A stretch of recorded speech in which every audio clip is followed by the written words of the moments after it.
जय श्री राम। जय श्री राम। हम 5 किलोमीटर का रास्ता तय कर चुके हैं दोस्तों। देखिए, राम जी को मानने के लिए हिंदू होना ही जरूरी नहीं है और राम जी तो सबके भगवान है, जरूरी नहीं है। लेकिन विकास मंदिर बना करके, मस्जिद बना कर विकास होने वाला नहीं है। ये तो सब दिखावा है, छलावा है लोगों को।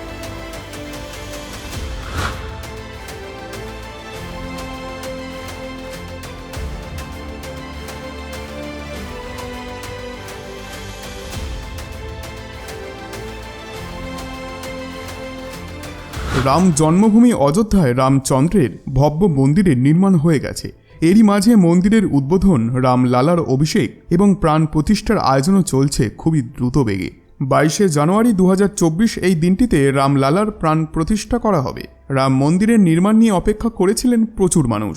একদিকে তো অযোধ্যার শ্রীরাম মন্দির নিয়ে হিন্দু ও মুসলিমদের মধ্যে তর্ক বিতর্ক শুরু হয়ে গেছে, কিন্তু এরই মাঝে সোশ্যাল মিডিয়াতে একটি মহিলাকে নিয়ে খুবই চর্চা হচ্ছে, যার নাম শবনম শেখ। আসলে শবনম শেখ নামের এই মুসলিম মহিলা মুম্বাই থেকে পায়ে হেঁটে তার বন্ধুদের সঙ্গে অযোধ্যায় ভগবান শ্রীরামের দর্শন করার জন্য বেরিয়ে পড়েন। বন্ধুরা, আপনাদেরকে বলে দিয়ে, শবনম নিজেকে একজন সনাতনী মুসলিম বলেন এবং তিনি শ্রীরামের পরম ভক্ত। তার কথায় ভগবান রাম, যিনি কেবলমাত্র হিন্দুদেরই দেবতা নন, বরং তিনি সবার দেবতা এবং তিনি আমার আদর্শ। শবনমের একটি ইউটিউব চ্যানেলও আছে, যার সাবস্ক্রাইবার সংখ্যা 2,98,000। এখানে তিনি হিন্দু ধর্ম সংক্রান্ত তথ্যমূলক ভিডিও আপলোড করেন। আপনাদেরকে বলে দিই, শবনমের কাঁধের ওপর ভগবা ধ্বজা, পিঠে রাম মন্দিরের ছবি। এমনভাবেই তিনি পায়ে হেঁটে এগিয়ে যাচ্ছেন অযোধ্যার দিকে, আর মানুষদের আকর্ষিতও করছে এই জিনিস। সোশ্যাল মিডিয়াতে তার একাধিক ভিডিও ভাইরাল হয়েছে। শুধু তাই নয়, শবনম জয় শ্রীরামের স্লোগান দিতে দিতে এগিয়ে যাচ্ছেন এবং মুম্বাই থেকে অযোধ্যার যাত্রা জারি রয়েছে। তিনি যখন রাস্তা দিয়ে হেঁটে যাচ্ছেন, তখন অনেকে তার ভিডিও তুলে সোশ্যাল মিডিয়াতে পোস্ট করে দিচ্ছেন, আর যারা ভিডিওগুলিকে দেখছেন তারা শবনমের এই কাজের প্রশংসাও করছেন। শবনম নিজেকে সনাতনী মুসলিম বলে দাবি করেন এবং তিনি বলেছেন যে এখন তার একমাত্র উদ্দেশ্য হল অযোধ্যায় রামলালার দর্শন করা। তিনি নিজেকে রাষ্ট্রবাদী মনে করেন। তার কথায়, আমার কাছে রাষ্ট্র সবার আগে এবং এক মুসলিম হওয়ার আগে আমি একজন ভারতীয়। নিজের ইউটিউব চ্যানেলের মাধ্যমে সনাতন ধর্মকে নিয়ে প্রচার করা শবনম শেখ হিজাবও পরেন এবং ভগবা রঙের কাপড় পরিধান করে রাম নামের জপও করেন। পায়ে হেঁটে অযোধ্যা পৌঁছানোর পথে অনেক বড় বড় সংস্থা তার ইন্টারভিউ নিয়েছে, যেখানে তিনি বলেছেন, আজ নিয়ে আমাদের 6 দিন হলো, আর এই 6 দিন হলো আমরা সফর শুরু করেছি। সকাল সকাল আমরা বেরিয়ে পড়েছিলাম প্রভু শ্রীরামের নাম নিয়ে। আমরা 22শে জানুয়ারির পরেও যদি পৌঁছাই, তাও আমরা দর্শন করেই যাব। আমাদের মনে হয় যে শ্রীরামকে শ্রদ্ধা করার জন্য হিন্দুই যে হতে হবে তার কোনো মানে নেই। যে কোনো ধর্মের মানুষই শ্রীরামকে মানতে পারেন, তার দর্শন করতে পারেন। তিনি সবারই ভগবান। আর আমি সম্প্রতি ইনস্টাগ্রামে দেখেছি যে সব ছেলেরাই অযোধ্যায় রাম মন্দিরের দর্শন করতে পায়ে হেঁটে যাচ্ছে, কিন্তু কোনো মেয়ের ভিডিও আমি দেখতে পেলাম না। আমি ভাবলাম, যদি ছেলেরা করতে পারে তাহলে কেন মেয়েরা পারবে না? আর মহিলারা তো দেবী লক্ষ্মীরই রূপ হয়।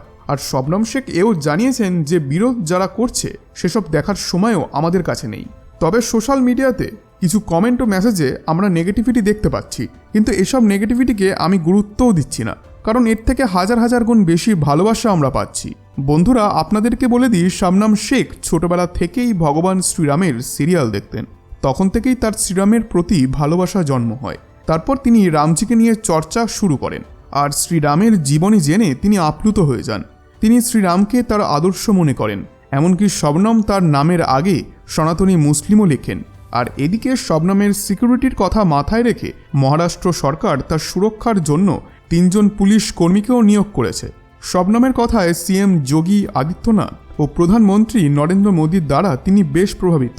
তিনি বলেছেন যে রামলালার দর্শন করার পর যদি সুযোগ হয়, তিনি যোগী আদিত্যনাথজির সঙ্গেও দেখা করবেন। আপনাদের জানিয়ে রাখি, যেভাবে শবনমের ভিডিও সোশ্যাল মিডিয়াতে তুমুল ভাইরাল হচ্ছে ও শেয়ার হচ্ছে, ঠিক সেইভাবে কোটি কোটি মানুষ ওই দিনের জন্য অপেক্ষা করে আছেন, যেদিন রামলালার প্রাণ প্রতিষ্ঠা হবে মন্দিরে। আসলে রাম জন্মভূমিতে শ্রীরামের প্রাণ প্রতিষ্ঠাকে নিয়ে যে ডেটা ফাইনাল করা হয়েছে তা 22শে জানুয়ারি 2024, এবং এই দিনের জন্য মানুষ ব্যাকুল হয়ে আছেন।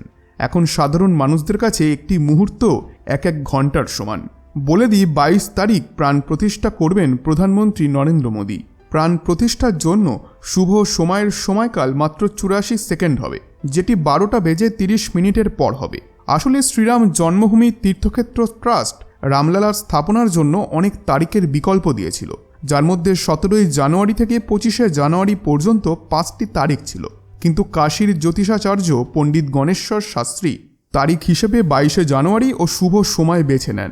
বিদ্যমান জ্যোতিষাচার্যের কথা অনুযায়ী 22শে জানুয়ারি একাধিক বার থেকে দোষ মুক্ত থাকে, যাকে কেন্দ্র করেই এই ডেট ফিক্স করা হয়। কিন্তু ওইদিকে যদি আমরা সমনামসিকের ব্যাপারে কথা বলি, তাহলে যেভাবে তিনি ভগবান শ্রীরামকে নিজের আদর্শ মনে করেন, সাথে তিনি না কেবল রামলালার দর্শন করবেন, তিনি পিএম মোদী ও সিএম আদিত্যনাথজির কার্যশৈলীকেও সাধুবাদ জানিয়েছেন। বন্ধুরা, বৈদিক ধর্মই একমাত্র এমন ধর্ম যা গোটা পৃথিবীতে ভিন্ন ভিন্ন জাতি ও ধর্মের রচনা করেছে, যার প্রমাণ আপনি পৃথিবীর অন্যান্য ধর্মের সংস্কৃতিতেও দেখতে পাবেন। হিন্দু ধর্মের ঝলক সর্বত্র দেখা যায়, সেটি যে কোনো ধর্মই হোক না কেন। আর শবনম শেখের এই কাজে গোটা দেশের মানুষই তাকে সাপোর্ট করছেন। তবে কিছু মানুষ তো থাকবেনই যাদের এই জিনিসগুলি সহ্য হবে না ও নেগেটিভিটি ছড়াবে। সেই সব মানুষদের সংখ্যা যদিও অতি নগণ্য। আর শবনম শেখ নিজেকে খুব ভাগ্যবান মনে করেছেন, কারণ তার কথায় হিন্দুস্তানে 25 থেকে 30 কোটি মুসলমান রয়েছে, আর তাদের মধ্যে আমি সবার প্রথম যে পদযাত্রা করছি। আমি সত্যিই খুব লাকি। বন্ধুরা, এই নিয়ে আপনাদের কি মতামত? আপনাদের মতামত অবশ্যই জানান কমেন্ট বক্সে। আপনাদের কাছে ছোট্ট একটি অনুরোধ করব, ভিডিওটিকে একটি লাইক এবং চ্যানেলটিকে সাবস্ক্রাইব করার জন্য, যাতে করে আমরা এইরকমই ইনফরমেটিভ ভিডিও আপনাদের জন্য নিয়ে আসতে পারি। ধন্যবাদ।